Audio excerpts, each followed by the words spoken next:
Evangelho, quando nós falamos Evangelho, qual dos livros poderíamos abrir? Qual deles poderíamos abrir?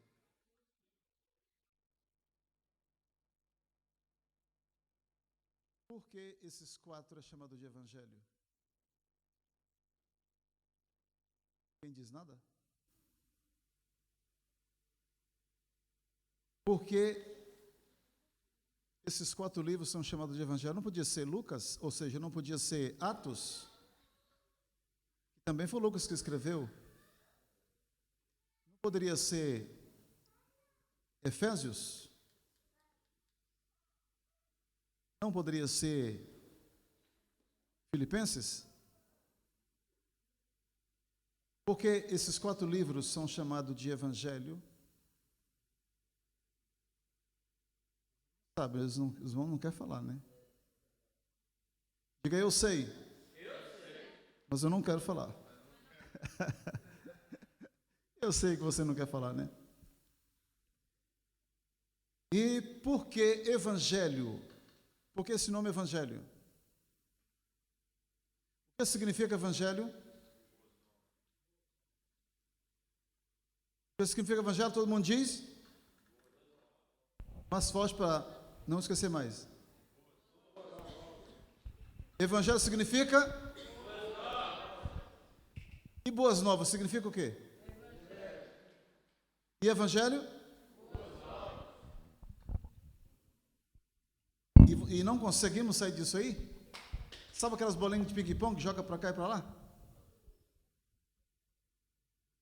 Esses 4 livros são chamados de evangelhos, porque evangelho significa boas novas, e boas novas é a biografia de Jesus. O que é a biografia? Biografia é quando fala sobre a vida da pessoa, onde nasceu, por que nasceu, o que ele fez na vida, qual o objetivo, conta a história da pessoa. Isto é uma biografia. Esses 4 livros chamados Evangelho, ele fala da vida de Jesus. Correto? Por isso que é Evangelho. Poderíamos falar, vamos abrir nossas Sagradas Escrituras ou as Bíblias Sagradas na biografia de Jesus. Segundo escreveu, João capítulo 3, verso 16. Abre aí.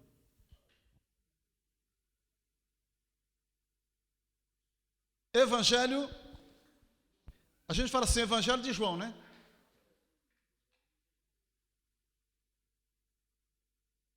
Não é isso que a gente fala? Evangelho de João, Evangelho de Lucas, Evangelho de Mateus.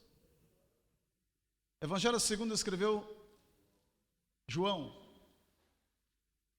Capítulo de número 3, verso 16. Quem encontrou diz aleluia.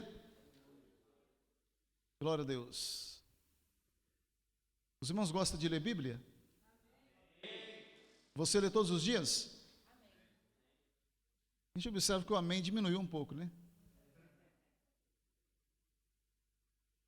Aleluia. Evangelho, segundo escreveu João, capítulo de número 3, verso 16. Glória a Deus. Dá para colocar esse versículo na tela ali? Dá para colocar? Dá não? Então tá bom. Tranquilo. O verso 16 diz o seguinte: porque Deus amou o mundo de tal maneira que deu o seu Filho unigênito, para que todo aquele que nele crê não pereça, mas tenha a vida eterna. Toda a igreja lendo o mesmo versículo, 1, 2, 3 e... Porque Deus amou o mundo de tal maneira que deu o seu Filho unigênito, para que todo aquele que nele crê não pereça, mas tenha a vida eterna. A Bíblia tem 1189 capítulos, 31.173 versículos, e esse versículo parece que é o principal de toda a Bíblia Sagrada. Parece que é o versículo central. Parece que é um versículo chave. Parece que é um versículo que vale mais do que diamante, mais do que ouro, mais do que todas as pedras preciosas. Esse versículo 16. Ele está dentro de um texto ou um contexto, mas dentro do texto ou contexto, ele nos traz um ensino importantíssimo para todos nós. Aleluia. Para começarmos aqui, vamos estar aqui fazendo algumas perguntas para o texto. Vamos fazer algumas perguntas para o texto. E depois o texto vai nos responder. Combinado? Por exemplo, quem foi que escreveu esse texto? Quem é que está falando no texto? Para quem foi escrito? Por que foi escrito? Quando foi escrito?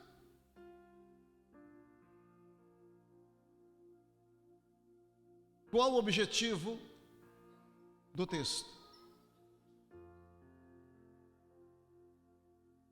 Aleluia. Esse texto foi escrito originalmente para quem? Originalmente para quem? Não escandalize, mas a Bíblia não foi escrita originalmente para você.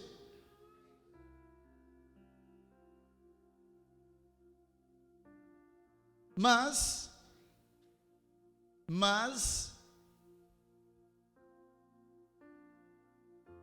Paulo chega a escrever aos Romanos dizendo o seguinte: alguns ramos foram quebrados e tu, sendo zambujeiro, foste enxertado no lugar deles e feito participante da raiz e da seiva da oliveira. Isso é forte e profundo. E João chega a escrever também no começo do capítulo do livro, dizendo o seguinte: e veio para o que era seu, e o seu não receberam, mas a todos quantos receberam, deu-lhes o direito de serem transformados ou feitos filhos de Deus. Aí nós entramos. Agora esse versículo aqui diz: porque Deus amou o mundo de tal maneira. Ora, nós entramos também aqui. Não foi escrito originalmente para nós, mas parece que foi. Aleluia. Ou seja, esse texto, nesse texto ou contexto, é uma história ou um acontecimento que nós vamos encontrar a partir do verso 1. Foi feito aqui, foi marcado aqui, Samuel, um rendezvous, certo?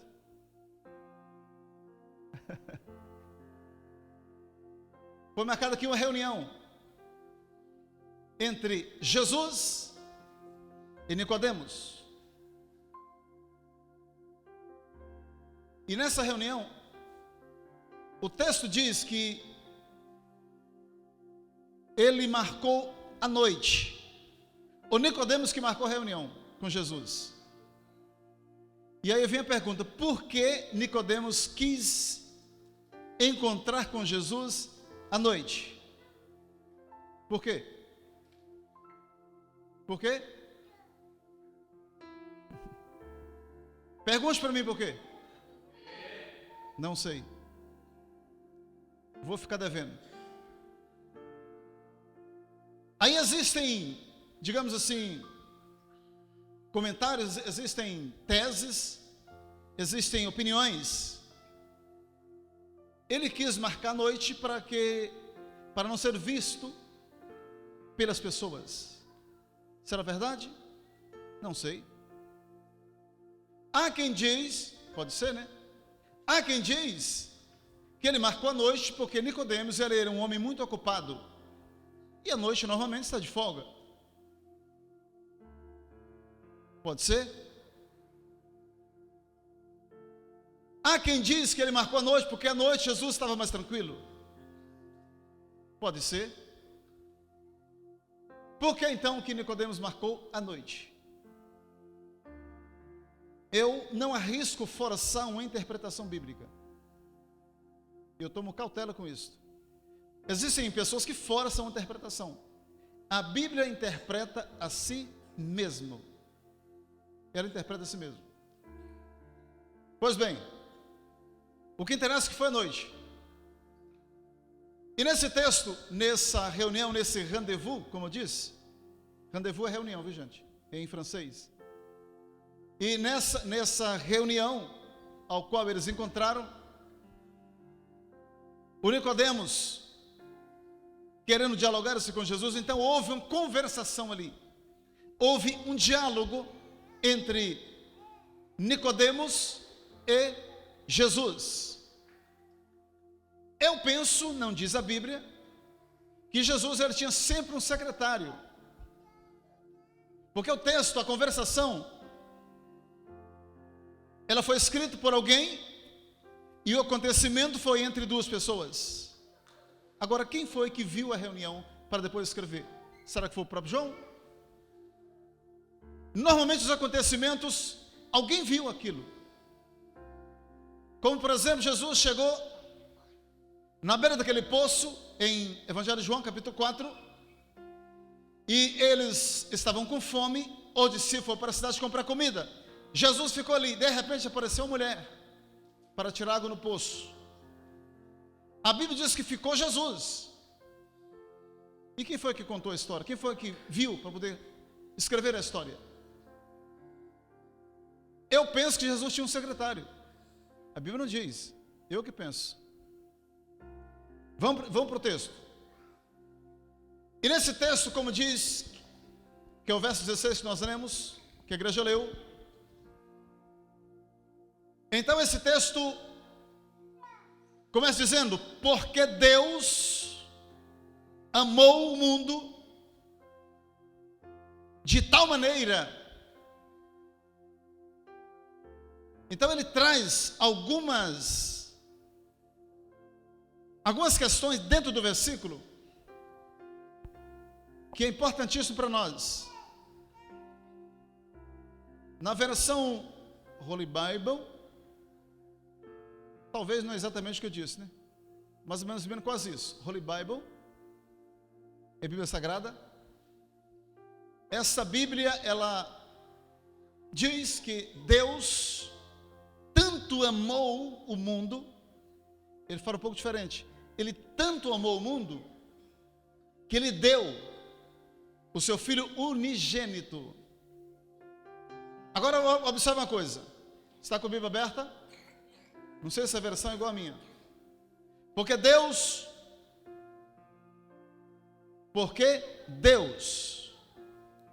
amou.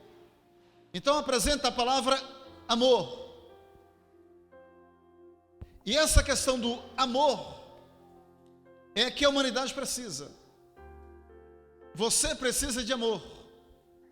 A humanidade precisa de amor. Todos nós precisamos de amor. Quando alguém olha para você e diz para você, eu te amo, isso mexe com você. Às vezes nós estamos tristes, mas quando a esposa olha para nós e diz assim, eu te amo, isso mexe com a gente. Tudo está, às vezes, triste. Mas quando se trata da questão do amor, as coisas mudam. As coisas são diferentes.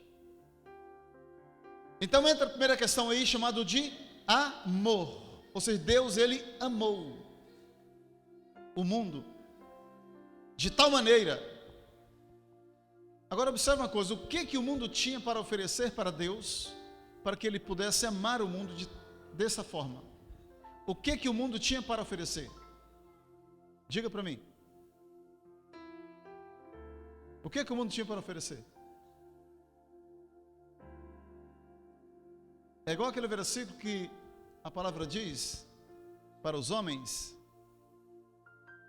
ame a tua esposa, assim como Cristo amou a igreja e a si mesmo entregou por ela. Amar a esposa assim como Cristo amou a igreja e a si mesmo entregou por ela. É a forma a qual Deus, é a forma a qual a Bíblia quer que nós amamos as nossas esposas. Então a primeira questão é amor. E o que é amor? Aí entra uma questão chamada de tal maneira. Essa questão do amor para o tal leva a Deus tomar uma decisão. Diga decisão. Você tem facilidade de tomar uma decisão na vida, em alguma coisa ou não? Tem facilidade? Tem pessoas que têm dificuldade de tomar decisão. Porque a decisão, irmão, na verdade não é fácil de tomar. Tem pessoas que têm mais facilidade, outros não têm facilidade. Mas as decisões, normalmente, você pensa, repensa, pensa mais uma vez, e às vezes ainda vai com medo. Quem é casado aqui que resolveu casar de uma hora para outra e já casou logo? Imagino que praticamente ninguém fez isso. Primeiro você conheceu,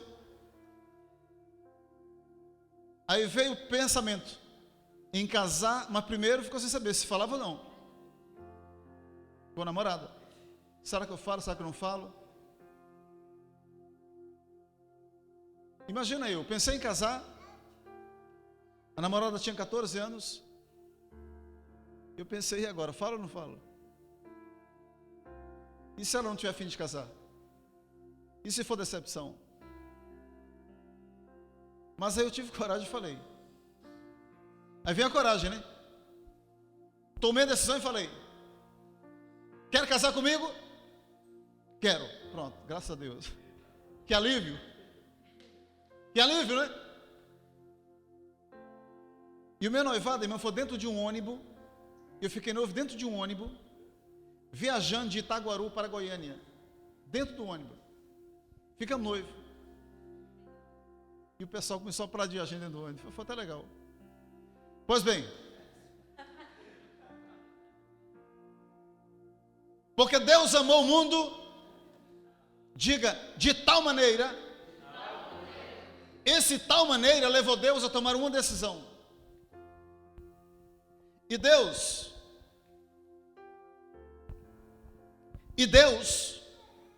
eu tenho certeza que Deus não ficou pensando não, com dúvida, será que eu tomo a decisão, não tomo a decisão, faço ou não faço? Não, Deus não precisa tomar decisão, ou seja, Deus não precisa ficar pensando,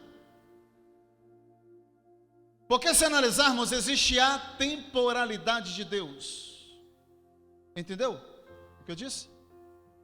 A temporalidade de Deus, diga isso. Compreende isso ou não? Eu vou explicar.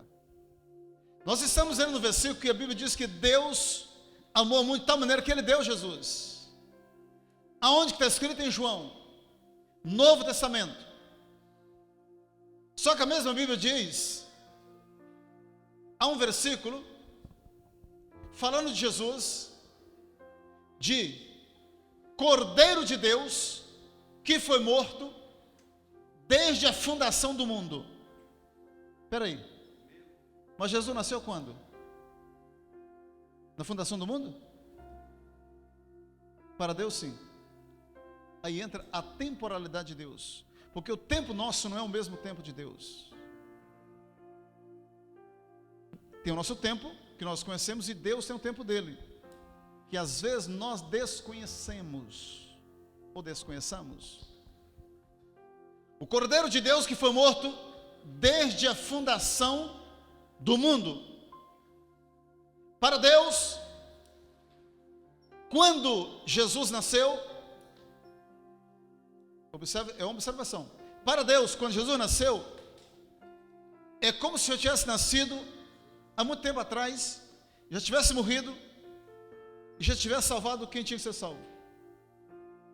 Complicado, não? A temporalidade de Deus.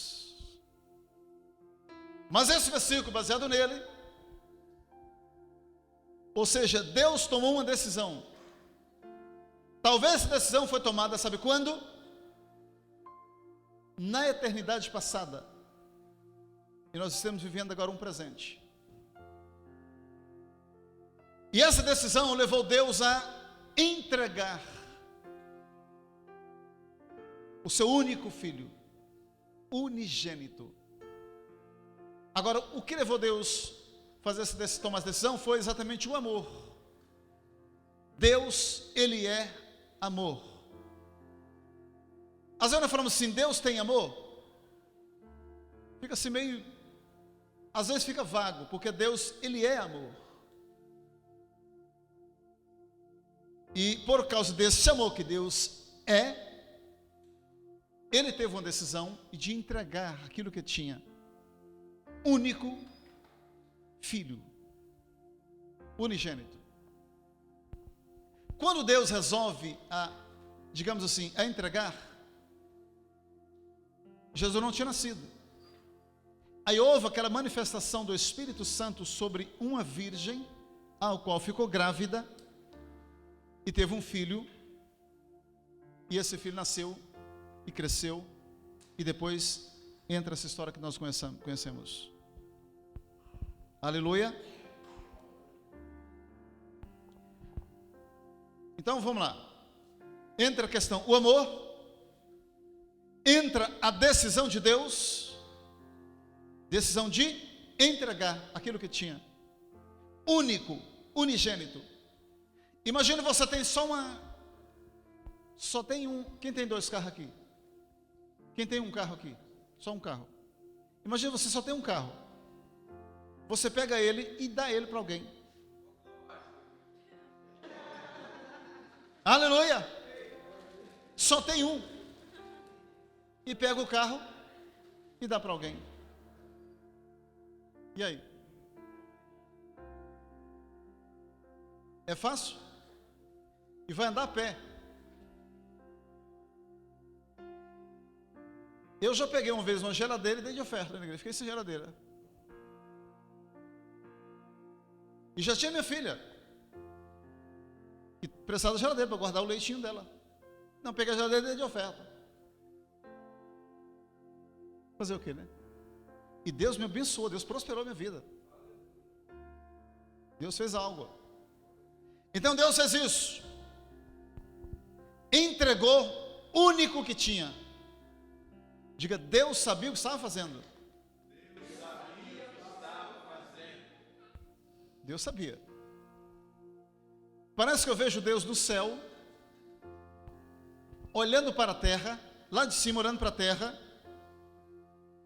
e procurando com o dedo, ver se encontrava um justo, que tivesse condições de morrer na cruz,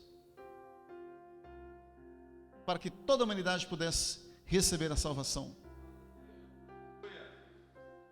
E eu vejo olhando lá de cima e apontando com o dedo, e Deus não encontrou ninguém na terra que tinha as características que necessitava.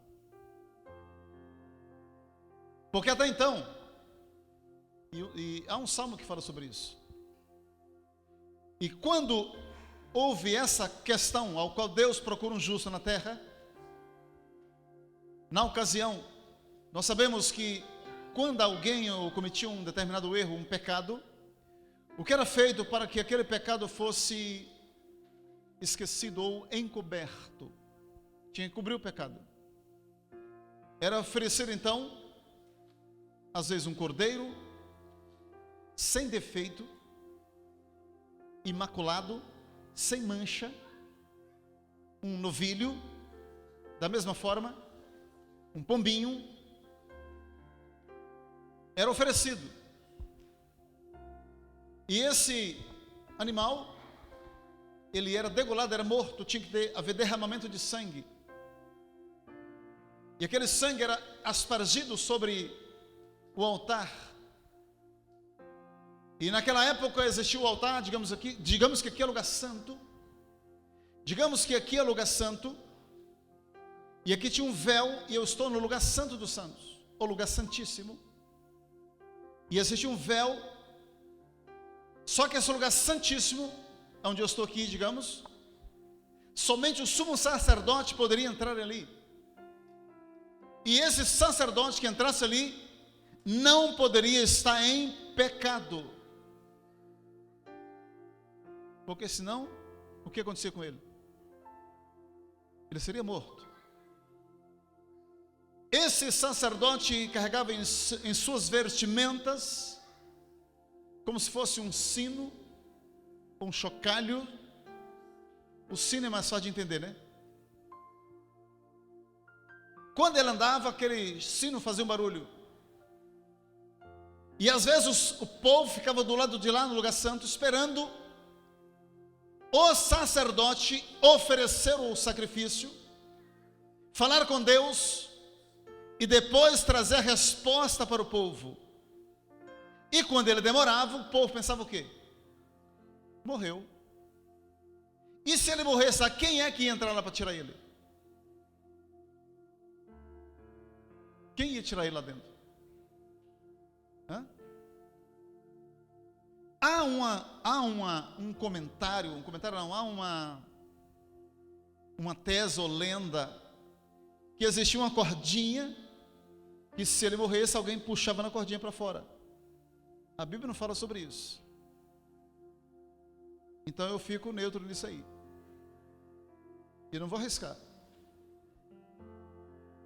Então, irmãos, imagine isso uma vez por ano. Agora imagine se a humanidade, se Deus não tomasse a decisão de enviar o seu Filho unigênito em prol da humanidade, como seria hoje? Eu imagino que não existiam mais pombos, não existiam mais cordeiros, não existiam novilhos. Os que existissem não prestavam, porque era tudo, porque os que eram oferecidos tinham que ser sem mancha, sem defeito. Então não tinha mais novilho. Imagina a situação que estava. Então Deus parece que fez uma reunião no céu, parece. E nessa reunião, alguém tinha que descer. E quem foi que desceu? Dá a entender que Jesus. Porque então Jesus era verbo. E esse verbo se fez carne e habitou entre os homens, trazendo a solução para a humanidade. Aleluia. Então tá bem. E o versículo continua dizendo, depois da vírgula, ou seja, não está escrito o que eu vou dizer, mas qual foi o objetivo? Qual foi o objetivo de Jesus vir? Aí entra o versículo após a vírgula, para que todo aquele que nele crê não pereça. Então é um tipo específico de pessoas. Todo aquele que nele crê. Crê em quem? Crê em quem? Em Jesus. Então eu vou mandar ele. Eu vou dar ele. Quem crer nele, não pereça. Não pereça. Por aí, só algo interessante. Se você crê em Jesus, você não vai perecer. Se você acreditar em Jesus, você não vai perecer. Aleluia. Será que nessa noite tem alguém aqui que acredita em Jesus? Podemos acreditar nele? Podemos? Essa pessoa que enviou ele, que deu ele, é confiável?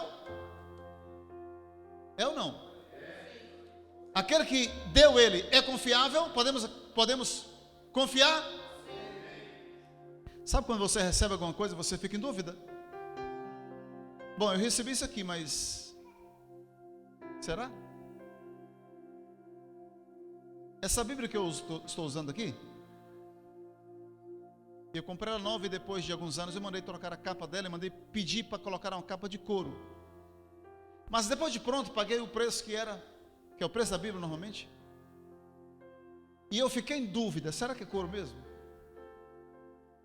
Será que é couro? Até que um dia ela caiu e arranhou. Aí eu vi que realmente era couro. Mas eu fiquei em dúvida. Porque às vezes nós não confiamos. Às vezes você compra um carro novo e fica com dúvida do carro. Você fica tranquilo por causa da garantia. Mas se não tivesse garantia, imagina.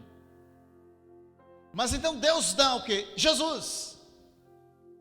E esse presente que nós recebemos, nós podemos confiar. Aleluia! Por quê? Porque quem deu foi Deus. Aleluia! E Deus, qual é mais fácil para Deus?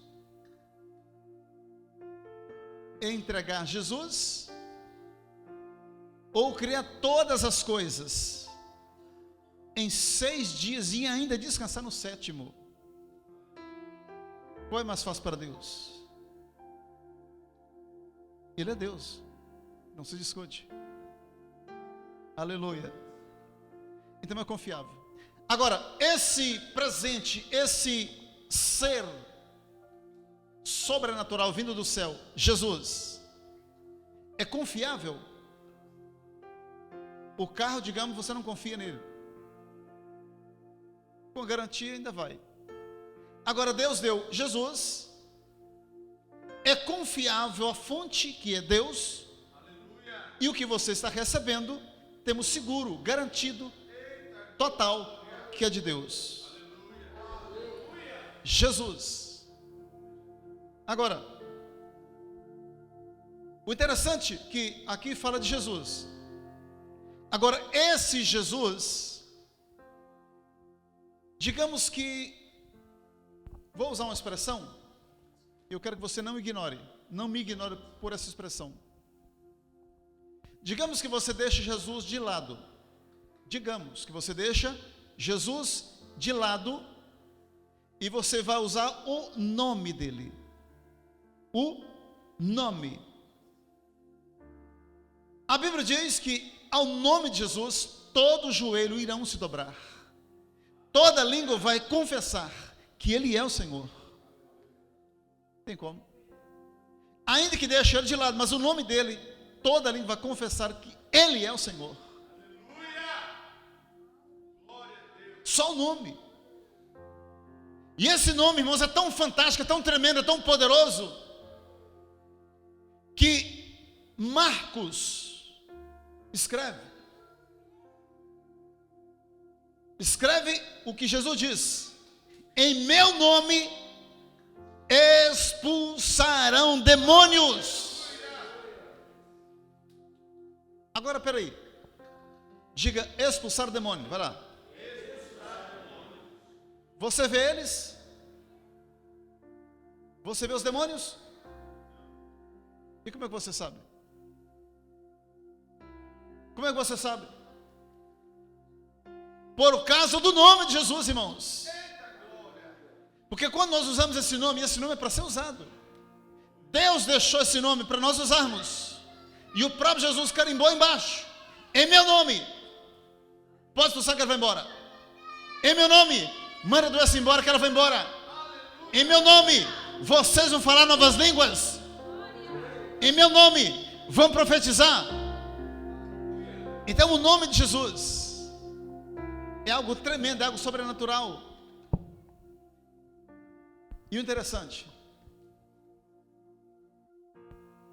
o próprio Jesus, quando nós nos reunimos, 2 ou 3 pessoas, e começamos a falar o nome dele, ele já vem para o meio. Isso é escrito: 2 ou 3 pessoas em meu nome, estou eu no meio deles. Jesus gosta de diálogo.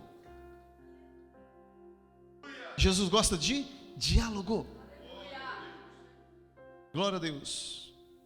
Então tá bem, olha só: para que todo aquele que nele crê não pereça, mas tem o quê?